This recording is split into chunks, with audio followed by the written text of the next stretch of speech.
Linux is not for everyone. I just have to come out and say that because, while Linux, in my opinion, is much better than Windows, this doesn't apply to some people, because some people are just tied down to Windows to the point where they really only have one choice of platform, and they really couldn't switch, even if they wanted to, or they'd just simply be better off just not switching. So I'm gonna go over these groups of people that are kind of forced to use Windows, or would really just be better off sticking with Windows. And we're actually gonna start off with Windows-based applications. The two big ones are the Microsoft Office Suite and the Adobe Creative Cloud. The Microsoft Office Suite is one that is very narrow, in my opinion. Like, there's a lot of really good Microsoft Office alternatives that work just as well, or even arguably better in my opinion, like LibreOffice, OpenOffice, and if you want to look at the proprietary offerings, there's WPS Office, FreeOffice, and a lot of other Office suites. And worst case, if you absolutely need Microsoft Office for work, you can use Microsoft Office Online. There are some people that use their computer exclusively for Microsoft Office, and they have to use Microsoft Office for collaborative documents. Like, that's their only option. So if you fall into that category where you only use your computer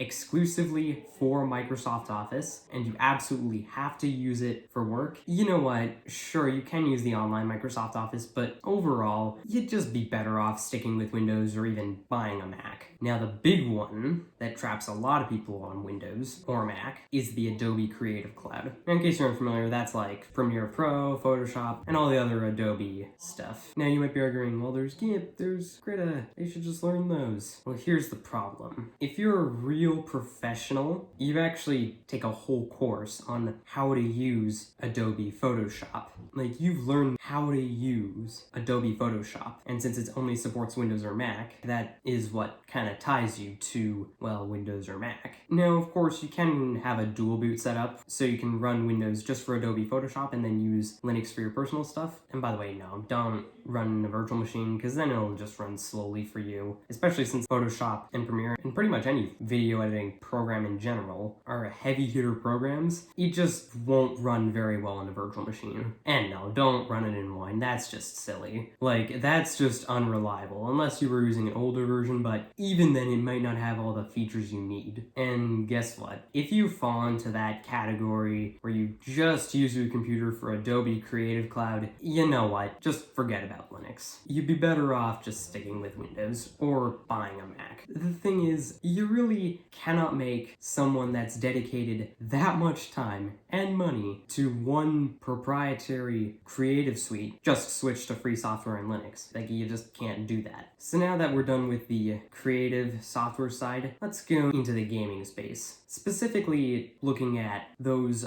hardcore gamers that have spent a lot of time and money building up their Steam libraries on Windows. Now, granted, gaming on Linux has gotten much better over the years, especially in recent years, but it's still not perfect, and there's some games that just aren't gonna work on Linux no matter what you do. So for those games, you know what? You're gonna need to have a separate Windows partition or a separate Windows box or any other solution that you can think of, but the solution is probably gonna have Windows in it. I mean, hey, you may be able to get it working through Proton if you're lucky, but sometimes it just doesn't work. There's a chance you may be able to get it working through Wine, but again, that doesn't always work. And by the way, no, don't try to run it in a virtual machine. That's just silly, unless you have a second graphics card handy. I imagine a game running at like 2 frames a second, even at like 480p, because unless you have a second graphics card, virtual machines just suck for graphics rendering, which games heavily depend on. So you know what, if you're one of those hardcore gamers that have built a massive Steam library around Windows, you know what, you may be able to get some games working, or maybe even a good chunk, but there's really no guarantee that you're gonna get all of them working on Linux. So if you only use your PC for playing Windows-based games, you know what, you're better off just sticking with Windows. And unfortunately, buying a Mac won't be a second gateway off Windows in this case, since even Mac gaming isn't really up to par with Windows. In fact, in my opinion, Linux is actually better than Mac for gaming. So with all that said, who would I recommend Linux for? Well, there's two groups of people who would be perfect candidates to switch to Linux. Now, who are these people? Now, to get get this out of the way, first of all, if you're someone that loves to tinker with technology and loves to solve problems and loves to take a look at how your software works, you know what? I'm willing to bet you're gonna have a lot of fun using Linux as your daily driver. If you're one of those hardcore geeks, you know what? You're a perfect candidate for Linux. Now, of course, you probably also want to get stuff done with your computer. So for just a warning, not all your applications will work on Linux. Some stuff you'll need to have a dual boot partition or even just a virtual machine, depending on what you have. Or you may be able to get it working in Wine, or specifically for Steam games, Proton. But there's also a second group that I'd recommend Linux for, and you might be actually surprised at this one. And that is the simplistic users that only use their computer for web browsing and maybe typing up some Word documents here and there. You know what? If you fall into that category, you are a perfect candidate for Linux because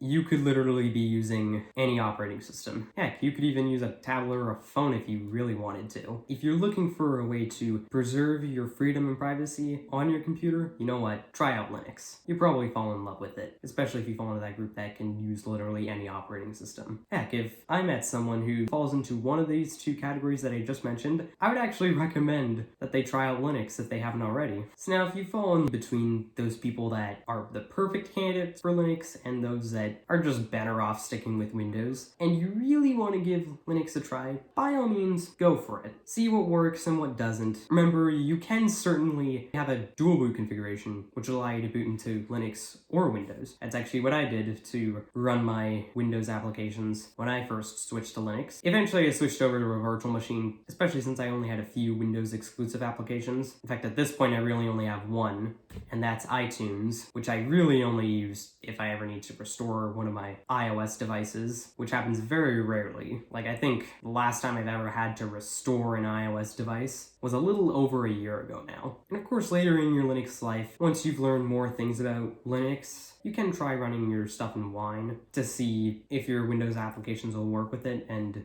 what Windows applications still need to be run in a VM. By the way, I find iTunes kind of hit and miss, and by the way, syncing with iDevices, no, that doesn't work. So you're gonna need to run a virtual machine for that. But anyway, thanks for watching. If you liked this video, found it was helpful, hit the like button, share this video with your friends, subscribe to the channel, and leave a comment.